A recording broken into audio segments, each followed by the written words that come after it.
Aerovía, tu podcast de aviación en español. Con Mikel Alcázar. ¿Qué tal? Saludos, ¿cómo están? Y bienvenidos a Aerovía en este nuevo capítulo en edición de verano, en una temporada estival que se aproxima ya a su recta final y que desde luego ha sido muy distinta a la de otros años en el mundo de la aviación.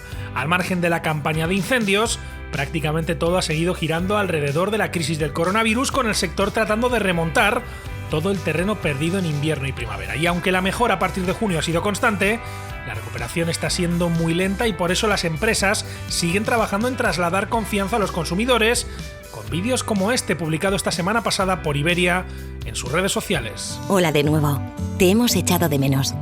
Y aunque lo nuestro sea llevarte muy lejos, queremos que con nosotros sientas la seguridad muy cerca. Nuestra misión es que puedas seguir visitando, trabajando, descubriendo, pero sobre todo, volando con toda la seguridad. A pesar de la mejora que reflejan los datos, los vuelos internacionales siguen siendo ahora mismo el principal agujero negro del sector y también la gran amenaza para muchas aerolíneas que siguen operando con incertidumbre ante las posibles restricciones a la movilidad por parte de las autoridades. Mientras tanto, una parte importante de la flota mundial continúa en tierra, las aerolíneas siguen con su actividad reducida y, lo más importante, todavía con demasiados asientos vacíos en sus vuelos. Así que para muchos, lo que aparece de fondo en el horizonte es un otoño preocupante, con más noticias como esta. American Airlines said on Tuesday that unless federal aid is extended, its workforce will shrink by... Good morning, Carl. Let's take a look at shares of American, the company dropping an 8K, outlining the elimination of 40,000 jobs in the company. American Airlines said on Tuesday that it will cut 19,000 jobs in Fue noticia prácticamente de portada en Estados Unidos el anuncio de American Airlines de que si no se renuevan las ayudas del gobierno federal, reducirá su plantilla en 40.000 personas con bajas incentivadas, jubilaciones anticipadas y alrededor de 19.000 despidos. Cifras, las de la mayor aerolínea norteamericana, que dan buena cuenta de lo que puede ser un nuevo curso de auténtica pesadilla para el sector en ambos lados del Atlántico. Y precisamente porque estamos ya a punto de estrenar el nuevo curso 2020-2021, en este capítulo de Aerovía queremos recorrer lo que han dado de sí estos meses, que sin duda han sido los más difíciles para la aviación en todo el mundo, a través de los sonidos que hemos recogido en este espacio. Un programa especial con el que queremos también saludar y dar la bienvenida a todas las personas que se han ido incorporando a nuestro podcast con el paso de las semanas, y por eso en este capítulo vamos a recordar algunos de los momentos más interesantes de la cobertura de esta crisis que hemos hecho en Aerovía desde que echamos a andar allá por el mes de mayo, prácticamente en las peores semanas de la pandemia en Europa. Unos meses de máxima dificultad de los que estos micrófonos han sido testigos y que queremos recordar en este capítulo veraniego, ya cerrando el mes de agosto, que es el 12º de la lista aquí en Aerovía. Con la colaboración de hispaviación.es, aviación, drones y espacio por y para profesionales.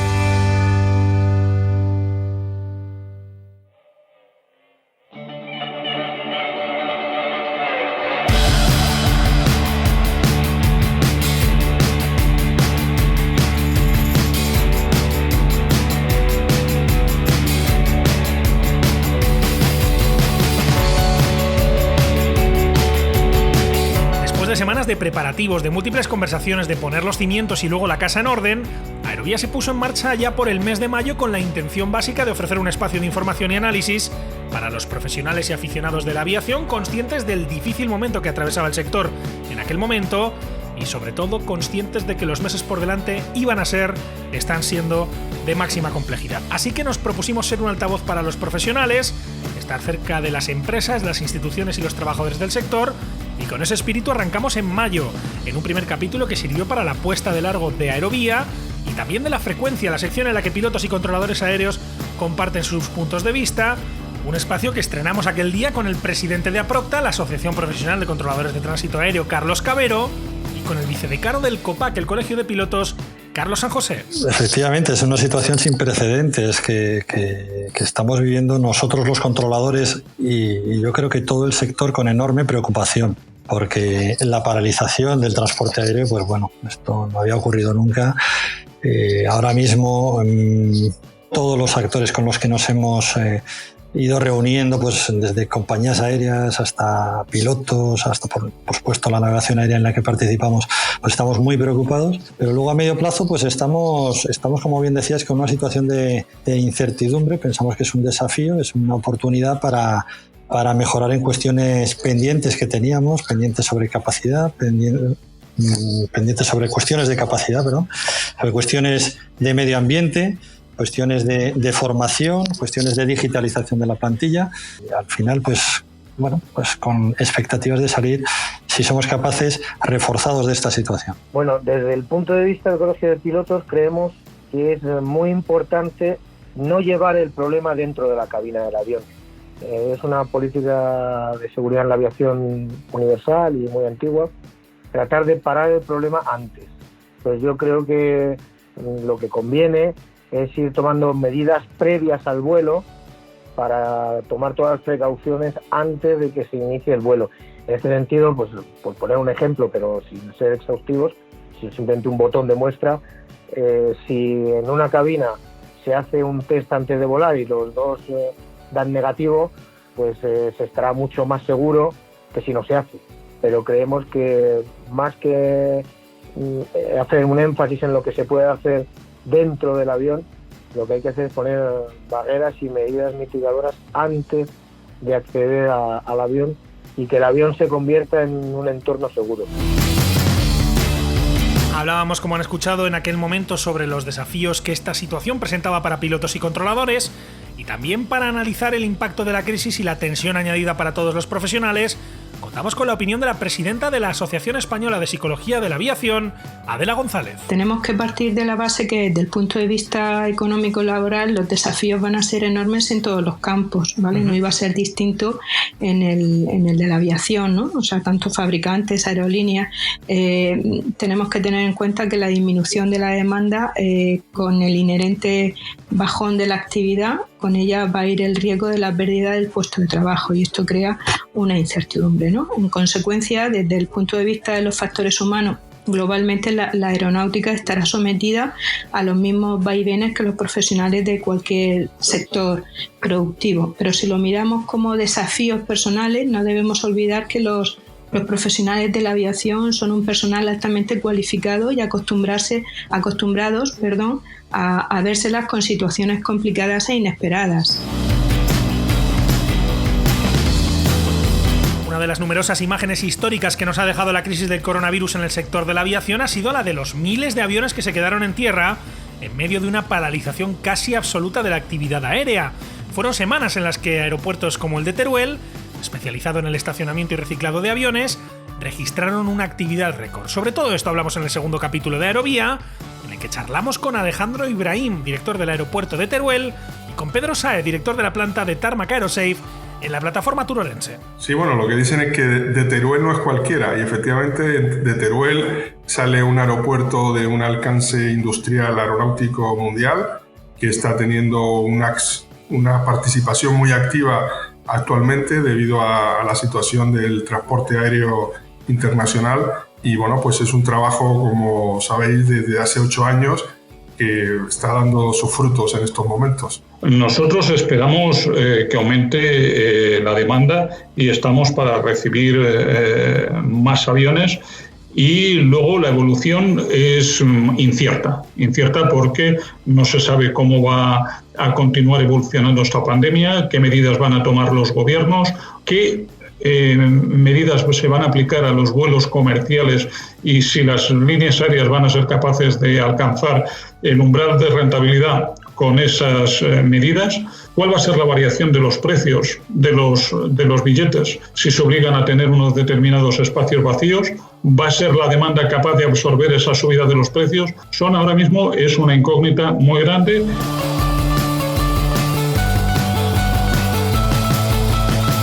El tercer capítulo de Aerovía nos sirvió para entender mejor las dificultades de algunas de las empresas más afectadas por la paralización de la actividad. Por un lado, charlamos con Javier Gándara, presidente de ALA, la patronal de líneas aéreas en España, y director de EasyJet para España, Portugal y Países Bajos. Sí, desde luego, digamos que cuando ha ocurrido, que es precisamente la mayor parte de las compañías aéreas, ¿no? Pues ganamos dinero en la temporada alta, que en el caso de Europa es el verano, ¿no? Y luego perdemos en la temporada de invierno, ¿no? Y entonces al final se compensa una con la otra. Ahora, claro, estamos saliendo, ¿no?, de un verano, todo esto, digamos, fue a partir de febrero o marzo, ¿no? De un invierno, perdón, y entonces iba a empezar el verano, que es la temporada donde pues se genera la mayor parte de los ingresos y también de los beneficios, o sea que ni siquiera eso pues ha ayudado, ¿no? Pero bueno, entendemos que ha sido cuando ha sido, y ahora un poco lo que toca precisamente es hacer todo lo que sea posible para reducir costes, para aliviar la salida de tesorería, de forma que podamos garantizar la supervivencia, porque eso sí, la única forma en que podremos hablar de recuperación, y sobre todo de recuperación de los principales industrias a las que damos servicio, como es el turismo, ¿no?, es si las compañías aéreas sobreviven, de forma que a futuro podremos seguir prestando ese servicio a la sociedad. Además de a Javier Gándara, en ese tercer capítulo escuchamos a los responsables de dos grandes escuelas de formación en España, como son FT Jerez y European Flyers. Escuchamos a Óscar Sordo y Miguel del Moral. Bueno, yo creo que sin duda tendrá un efecto, sobre todo en aquellas escuelas que han empezado sus operaciones recientemente y han hecho inversiones cuantiosas. El atravesar un periodo, de baja actividad, totalmente en contra de sus planes, pues puede afectarlos de una manera bastante negativa. De hecho, ya hay señales de que hay algunas escuelas que están haciendo movimientos. En ese sentido, nosotros hemos abierto un programa que le llamamos Silver Lining, dirigido a que aquellos chicos que pudieran tener algún problema en su actual escuela, pues que puedan continuar su programa con nosotros, que pensamos estar aquí pues, durante muchísimos años. Efectivamente, anteriormente, pues cuando hemos sufrido crisis anteriores de demanda de pilotos, pues bueno, ha sido porque el mercado, pues por razones económicas, se ha contraído, y bueno, pues efectivamente lo que pasa en estas situaciones, se contrae el mercado, escuelas que pues se tienen que amoldar, tienen que reducir estructuras, y pues hombre, se corre el riesgo, pues incluso escuelas pues que en ese momento pues pueden desaparecer.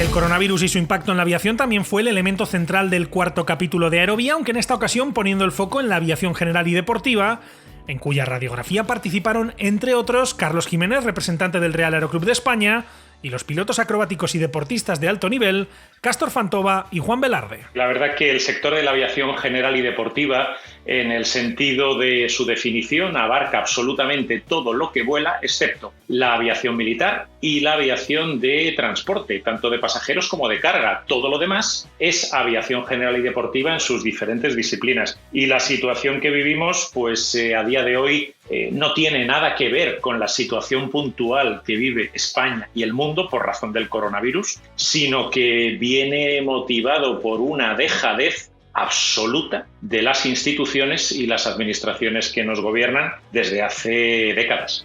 Bueno, pierdes las manos, y luego también es verdad que hemos perdido pues dos campos de entrenamiento con Nikolai Nikitiuk, que eso a la larga pues hombre, no es bueno.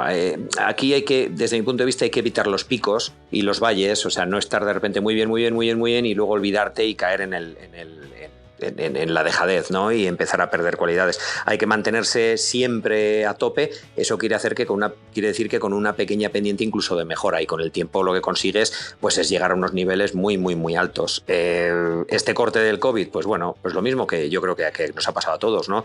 Nos ha dejado en la cuneta 3 meses, vamos a poner vacaciones entre comillas, porque después de las vacaciones vuelves a trabajo con ganas, y ahora no sabíamos a qué íbamos a volver, ¿no? Pero bueno.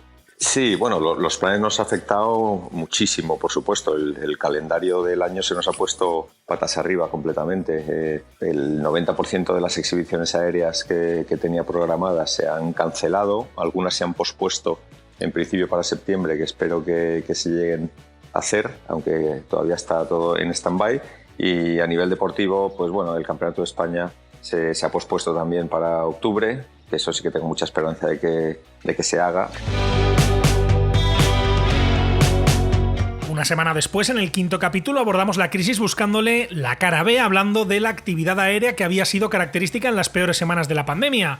Hablamos de vuelos de repatriación y de transporte de material sanitario con, entre otros, el presidente de Plus Ultra Líneas Aéreas, Fernando García Manso, y con el director de mantenimiento de Air Europa, Pedro Macías. En nuestro trabajo regular, las líneas regulares representan el 70-75% de nuestro negocio y el otro 25-30% eran vuelos ACMI que hacíamos para otras compañías aéreas. Entonces, la carga ahora que estamos haciendo es un bálsamo de cara a la caja para mantener los compromisos que tenemos con nuestros proveedores y con nuestros empleados, claro está, pero desde luego hay que pensar que cuando se paró las líneas regulares hay una cantidad enorme de pasajeros que se quedaron en tierra. Pasajeros que empezarán a volar o habrá que devolverles el dinero en el momento correspondiente. ¿Cómo hacemos en un vuelo en aviones de pasaje full traernos tanto material desde China tan necesario durante el pico de la pandemia? Pues bueno, tienes que ir a través, como no puede ser de otra manera, tienes que ir a través de un conducto legal. Ahí la verdad es que yo creo que tanto EASA como AESA han colaborado muchísimo y han permitido agilizar la norma, sacar unas instrucciones claras para todos a las cuales nos hemos tenido que adaptar. Y bueno, nuestra parte principal era montar unas redes en cabina, cumplir todos los requerimientos en cuanto a extintores, peso sobre asientos, etcétera, etcétera. Y con esto éramos capaces de llenar la cabina pues de cajas, de lo que pudiéramos llevar ahí, correctamente estibado con redes, cumpliendo todos los requisitos que ha marcado la autoridad, y esto nos permitía pues traer bastantes toneladas más desde China principalmente pues a los países, pues a España, Italia, Portugal. Hemos ido también al Caribe llevando cosas con paradas en Madrid, etcétera, etcétera. En ese 5º capítulo también pudimos ahondar en la respuesta de los profesionales ante una situación de gran dificultad. Lo hicimos con 2 expertos en factores humanos, con Ariel Chocrón, piloto y presidente del Comité para la Prevención y Análisis de Accidentes de IFALPA, y con Guadalupe Cortés, controladora aérea, miembro del grupo de alto nivel sobre factores humanos de Canso. Nuestros requisitos de experiencia son tan exigentes que tenemos que hacer 3 tomas y 3 despegues en 3 meses, tenemos que tener una experiencia reciente, tenemos que pasar unos reconocimientos médicos, y la certidumbre de que las compañías aéreas en todo el mundo han pasado de operar todos los vuelos básicamente llenos. En pocas semanas de repente se para la operación y estamos realizando aproximadamente un 1 o un 2% de la operación normal, es brutal. Entonces, bueno, crea muchas incertidumbres. La incertidumbre sanitaria, obviamente, pero luego laboral, de futuro, y de que hace unos años, cuando una compañía, por ejemplo, en España quebraba, quedaba la opción de que a lo mejor te podías ir a China. Ahora no te puedes ir a ningún sitio a trabajar. A veces, cuando pensamos en fatiga, todo el mundo piensa cuando hay una sobrecarga o cuando estamos a tope de trabajo, pero hay casos, y esto está muy documentado en la literatura científica, en que precisamente la fatiga también se puede dar cuando hay momentos de una carga demasiado baja, pues por diferentes cuestiones que tienen que ver con los procesos de atención, que tiene que ver con aburrimiento, que tiene que ver con saturación. En fin, hay unos procesos muy definidos en la literatura científica. Al respecto de este tema hay un documento muy interesante de Eurocontrol 2006 que se llama así, Monotony in ATC, monotonía en control de tráfico aéreo, por si alguien está interesado.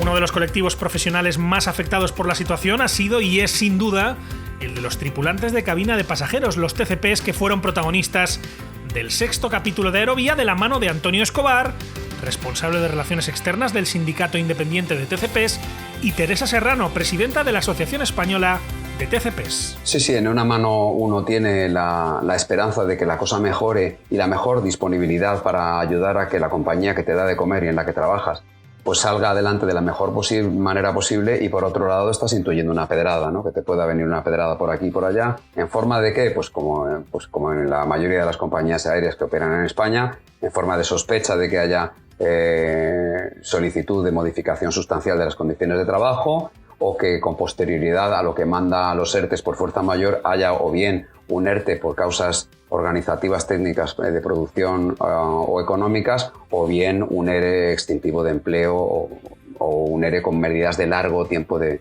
permanencia fuera, ¿no? Entonces, lógicamente, está uno con todas las alertas y ya trabajando en algunas de las compañías en las que ya se ha avanzado. Va a ser complicado, porque igual nosotros, pues a la hora de las EPIs, ¿no?, que queremos llevar dentro del avión para protegernos, porque lo que no queremos ser, obviamente, es vectores de contagio, ¿no? Contagiarnos nosotros y luego repetidamente en los aviones poder contagiar, porque aunque sabemos que, bueno, si se hace un embarque ordenado, el pasajero se sienta en su sitio, que ha sido desinfectado y limpiado, y se queda tranquilo en su asiento con los filtros que estamos hablando del avión, en el que realmente pues, el contagio es mínimo dentro del avión entre los pasajeros. Nosotros, sin embargo, somos los que solemos estar en contacto directo con el pasajero. Por eso siempre hemos tenido el problema es que nosotros tenemos contacto con todos los pasajeros, porque estamos en la puerta, solemos ayudarles, etc. Por eso intentamos evitar también el tema de las maletas a bordo, ¿no?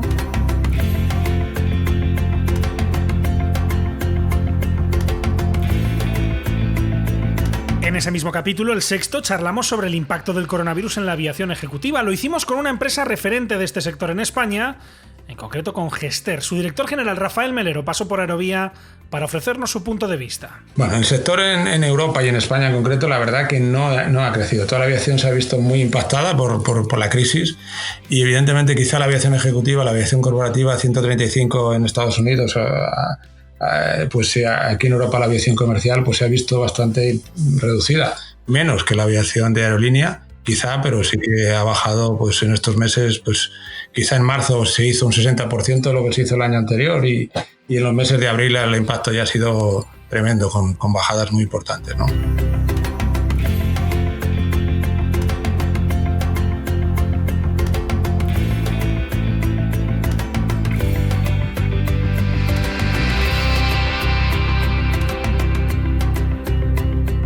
Una semana más tarde, en el séptimo capítulo de Aerovía, ya con el verano en marcha, aparcamos temporalmente el coronavirus para hablar del papel de la aviación en la campaña de extinción de incendios. Un capítulo coral, en el que pudimos aprender mucho sobre cómo se apagan los incendios desde el aire, primero con la experiencia del 43 Grupo del Ejército del Aire, de la mano del comandante Juan José Enríquez Pérez y el capitán Reinaldo Fernández Boyero. Para la campaña de verano, que abarca desde el 1 de junio hasta el 31 de octubre, hay a disposición del Estado y hay 10 aviones de alarma. 10 aviones continuamente de horta a paso todos los días, distribuidos por territorio nacional para trabajar en estas catástrofes, ¿no? Y en cuanto a medios humanos, somos unos 140 personas, entre pilotos, personal de oficina, mecánicos, personal de tropa. Una zona de carga no es como la pista del aeropuerto, ¿no? Tú no te sacas tu GPS, tu ficha y empiezas a leerla, ¿no? Esto es una cosa que viene de la mano de la experiencia que tú hayas generado durante tu entrenamiento, la experiencia que tú hayas generado durante las misiones de extinción. Cuando llegas a un pantano hay un montón de factores a los que tú tienes que prestar atención. La dirección del viento, que la zona esté libre, que haya un calado que a ti te permita cargar con el avión sin tocar los bajos y dañar lo que es el casco del avión. Asegurarte a la salida, tener una ruta de escape en caso de fallo motor crítico.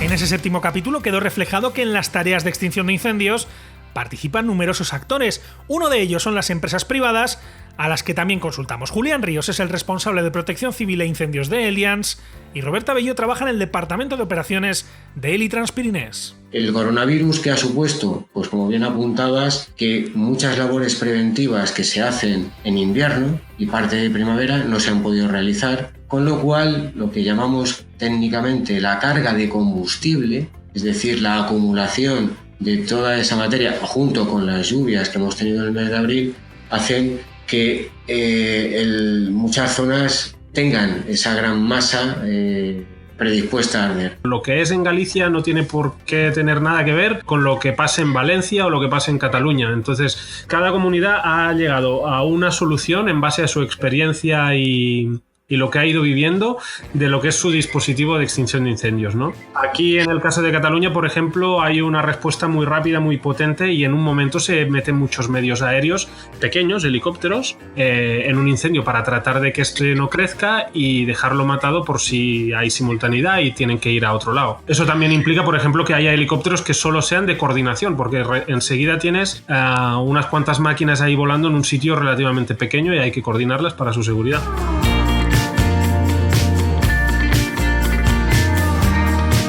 Y en este séptimo capítulo, como en tantos otros, también tuvimos protagonistas de otros países, en este caso norteamericanos, y en concreto, lo escuchamos a continuación, entrevistamos a Kevin Condit, gerente de marketing de Neptune Aviation, empresa con sede en Montana, en Estados Unidos, y a Robert Atwood, cofundador de la empresa canadiense Humminbird Drones.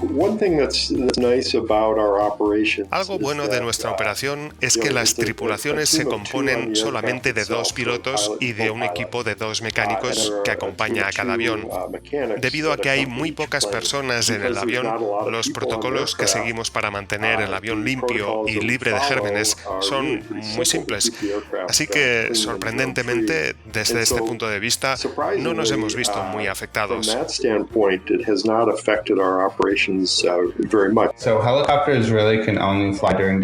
Los helicópteros en realidad solo pueden volar durante las horas en las que hay luz.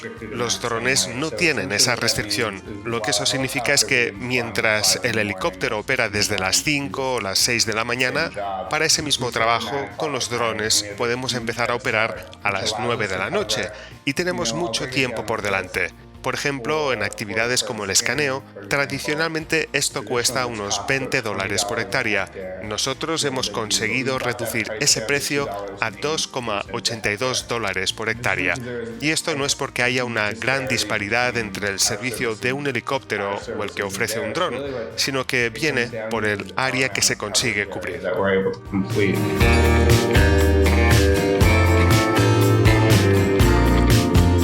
A partir del siguiente capítulo, que fue el 8º, ya entramos en la temporada de verano en la que hemos seguido analizando la actualidad, y en este caso, en este 8º capítulo, con la entrevista a uno de los empresarios más destacados del sector en España, como es Antonio Gómez Guillamón, consejero delegado de Aertech Solutions y presidente del Clúster Aeroespacial de Andalucía, quien nos ofreció su visión sobre lo que está pasando. Han sido 20 años, o más de 20 años, 30 años, de dinamismo, de nuevos programas, de nuevos aviones, tanto en el mundo militar como en el mundo de la defensa.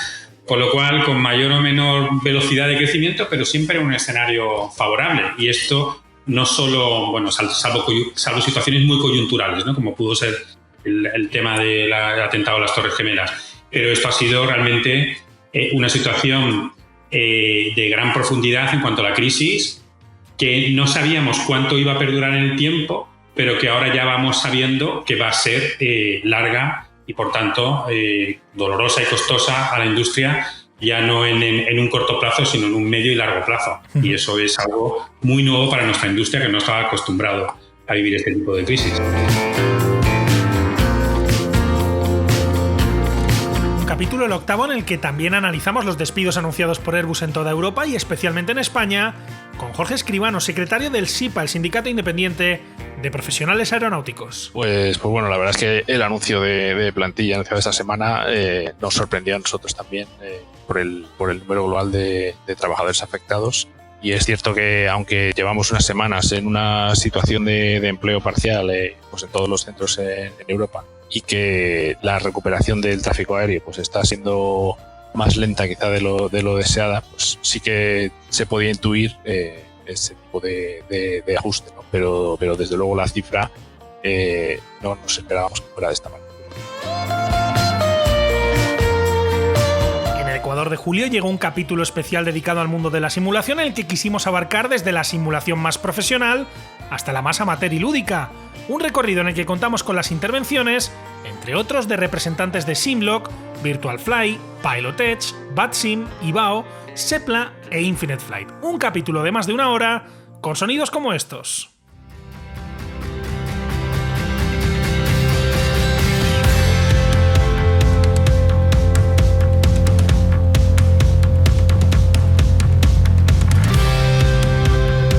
Hay que tener en cuenta que un piloto sabe perfectamente cuando un simulador, ¿para qué es un simulador?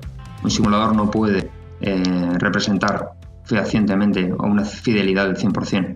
Sin embargo, está indicado para poder entrenar determinadas maniobras o determinados procedimientos o determinadas situaciones, que es a lo que vamos, en las que el piloto no está habituado, ¿no? O no es algo que sea normal, ¿no? Nosotros tenemos un público muy claro, en este caso, que es el público de simulero doméstico, ¿no? El que tiene un setup en casa con un yoke, un throttle quadrant, podría ser una aviónica como la G1000 o un panel general.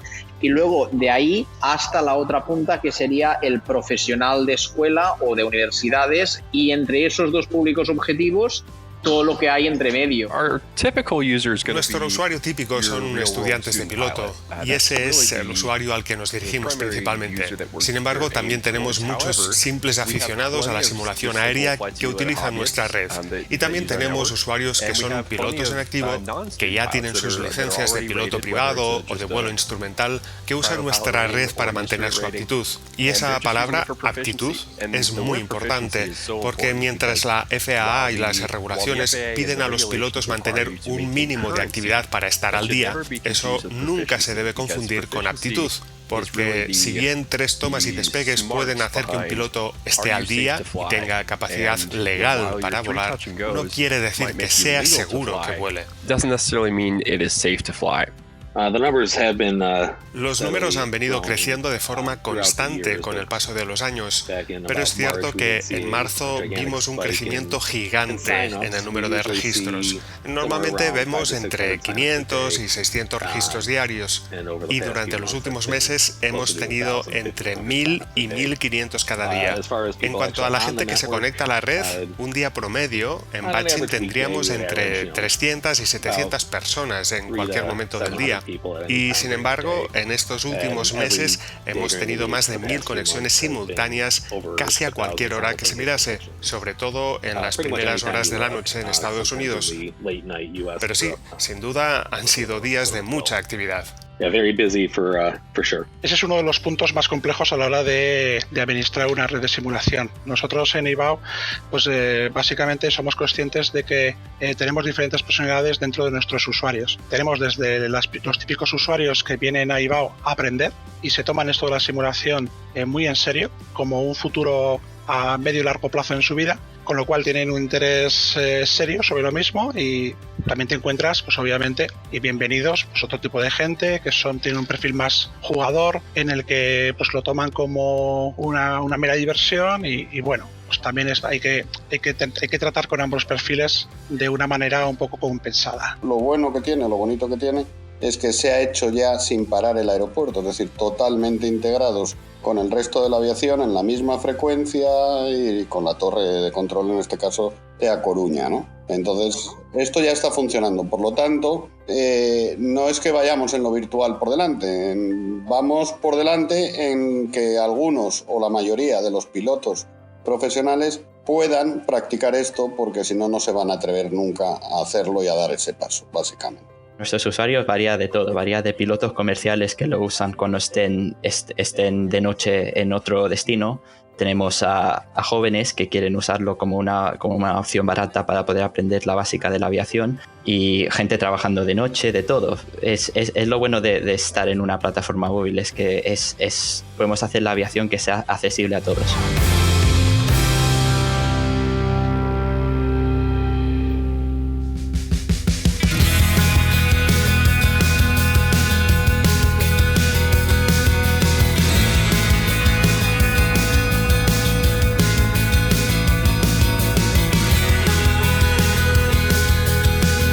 Ya en agosto nos interesamos por una actividad típica del verano en el mundo de la aviación, como son las exhibiciones y los festivales aéreos. En el 10º capítulo de Aerovía charlamos con Carlos Valle, presidente de la Fundación Infante de Orleans, la FIO, que nos anunció entonces un regreso que, por cierto, ya tiene fecha. Este domingo 6 de septiembre, a puerta cerrada pero retransmitido por internet en directo, regresa la FIO de 12 del mediodía a 2 de la tarde, con la participación extra de Castor Fantova y Juan Velarde. Carlos Valle es el presidente de la FIO. Bueno, tomamos la decisión de suspender las demostraciones, pero la actividad de la FIO no se ha detenido del todo, ya que continuamos con las labores de mantenimiento de la colección para mantener su condición de de vuelo, la aeronavegabilidad de todos los aviones, y vamos a iniciar ahora ya un programa de entrenamiento de las tripulaciones con la vista puesta en septiembre. Y revisando la situación actual de exhibiciones y festivales aéreos en España y en otros lugares del mundo, también charlamos con Pablo González, responsable de la organización de festivales como los de Gijón o Torre del Mar, y con Daniel Ventura González, organizador de la Festa Alsel. Ya en febrero, a finales de febrero, principios de marzo, ya teníamos la preocupación seria de poder celebrar los festivales aéreos, tanto en Gijón como Torre del Mar, que serían en julio, y a medida que pasaba el tiempo, pues era evidente que iba a ser muy complicado y bueno, estábamos siempre analizando diariamente los pros, los contras, hablando con los respectivos ayuntamientos y alcaldes, tanto de Gijón como de Torre, y la cosa se iba complicando, más que nada porque por muchas razones, o sea, de pura logística, pero sobre todo sanitaria, evidentemente, y luego la responsabilidad de que si tiras adelante con un evento para luego sabes que lo vas a tener que suspender o va a ser problemático la organización o puede ser una fuente de problemas sanitarios, pues hay una responsabilidad ahí social compartida que ya te dice que esto no va a poder ser. Realmente este año es bastante malo para cualquiera de los festivales aéreos que se tenían que celebrar, como se ha visto en la cancelación de la gran mayoría de ellos, y algunos de los que todavía no se han cancelado realmente tampoco creemos que se vayan a realizar, sobre todo por el tema de la incertidumbre.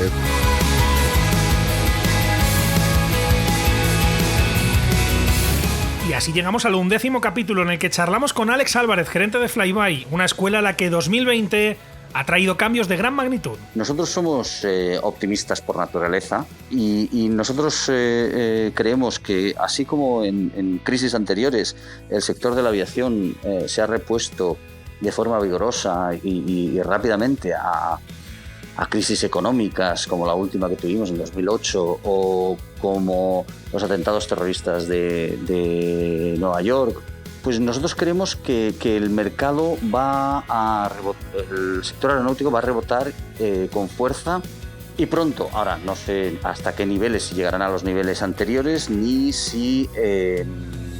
en qué tiempo.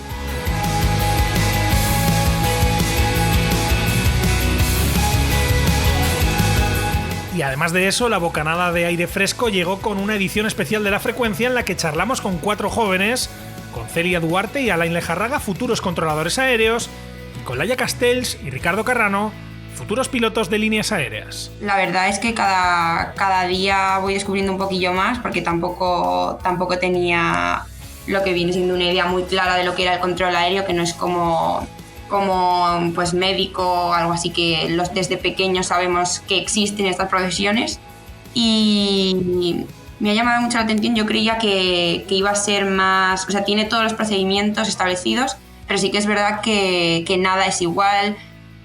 Cada día es totalmente distinto y es algo que me gusta bastante, que no es una profesión nada monótona. Yo de pequeñito quería ser piloto. Yo realmente soy un piloto frustrado, sobre todo por el tema de la miopía. En su día estaba mucho más restringido que ahora, me temo. Entonces, bueno, pues ya en su día, cuando me dijeron que lo iba a tener difícil, lo descarté, ¿no? Me tiré por la rama de la ingeniería y una vez en la universidad nos llevaron de visita a la torre de control, a una torre de control aquí en Bilbao, y bueno, pues ya eso me fascinó, ¿no? Dije, jolín, cómo mola. Pues yo me interesé por la aviación porque mi madre estaba un poquito dentro del turismo, y cuando estaba pensando qué hacer me preguntó, ¿y no te gustaría hacer algo para ser piloto de avión? Y allí ya pensé, wow, esto tiene que ser chulo. Y luego me dejaron entrar en una cabina de Vueling y ya flipé. Pues la verdad es que todo empezó cuando tenía 7 añitos, quizás motivado un poco por la profesión de mi padre, que estuvo en la Fuerza Aérea unos cuantos años, pero la verdad es que no tengo la gran suerte de tener a nadie ya en la profesión. Y empecé quizás por el mal regalo que me hicieron de un simulador de vuelo cuando tenía 7-8 añitos y que hasta hoy conservo, y con las actualizaciones y demás, ¿no? Mantuve una afición que al final convertí en mis estudios tras el bachillerato y que ahora mismo la encauzo como mi profesión.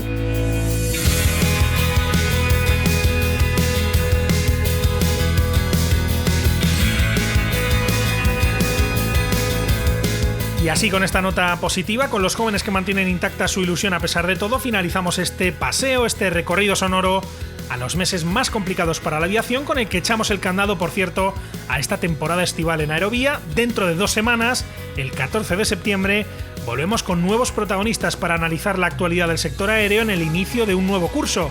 Mientras tanto, recuerden que pueden encontrarnos en hispaviación.es, en www.aerovia.net, así como en facebook.com/aeroviapodcast, en los perfiles en las redes sociales de Hispaviación, y también, ya saben, desde hace un par de semanas nos pueden seguir en Twitter, donde ya tenemos cuenta, apunten bien, Aerovía Podcast. Además, no olviden que Aerovía se puede escuchar en las principales plataformas como Apple Podcast, Spotify, iVoox, Google Podcast, YouTube, entre otras. Muchas gracias por estar ahí y hasta la próxima.